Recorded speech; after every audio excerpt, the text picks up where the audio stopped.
My sister-in-law married my childhood bully. Update 2 days later.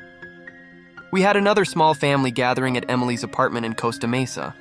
Jason was trying so hard to act sweet, overly helpful, overly charming, laughing too loudly, like he was performing a role.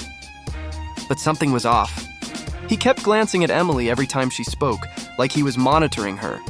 Then, during a simple card game, Jason lost a round and slammed his hand on the table. Everyone jumped. He muttered under his breath, "This is why I hated hanging out with losers in school." He looked directly at me when he said it. My wife saw it. Emily saw it too. This time she didn't smile it off. "Babe, what was that?" she asked quietly. Jason forced a laugh, kissed her forehead, and said, "I'm just messing. You're sensitive tonight." But Emily wasn't looking at him the same way. That night, things got worse.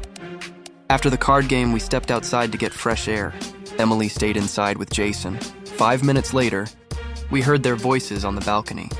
Jason wasn't yelling. He was speaking in that low, sharp tone abusers use, controlled anger meant to scare. Emily came back in with red eyes.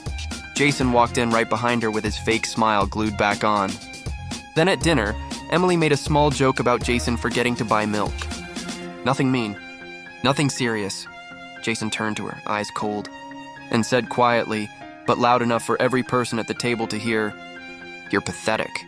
The room froze. Emily's fork fell. My wife covered her mouth. My mother-in-law whispered, "Jason!" My father-in-law stared at him like he couldn't believe what he heard. Jason instantly tried to backpedal. "I'm joking, relax." But no one was laughing. Emily excused herself and went to the bathroom. She stayed there for 10 minutes. That's when my father-in-law asked me to step outside. He looked shaken. He asked, "Son, Do you know something we don't? I told him everything. The bullying, the kitchen comment, the card game incident, how Jason acts when no one else is around." He didn't get angry. He didn't yell.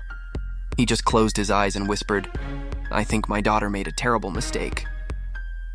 And then came the final slip. When Emily came out of the bathroom, Jason tried to grab her hand. She pulled away. That tiny gesture changed everything. Jason's jaw tightened. His eyes darkened. For a moment, he forgot to pretend. Just for a second, the real Jason showed. The controlling, angry one. The same one I remembered from childhood. Emily saw it too. You could see the fear flash across her face. Jason left the apartment early, slamming the door behind him. Emily stayed. She cried silently into my wife's shoulder. And when she finally spoke, her voice was small. "I don't think I know who I married." That was the night everything started to unravel.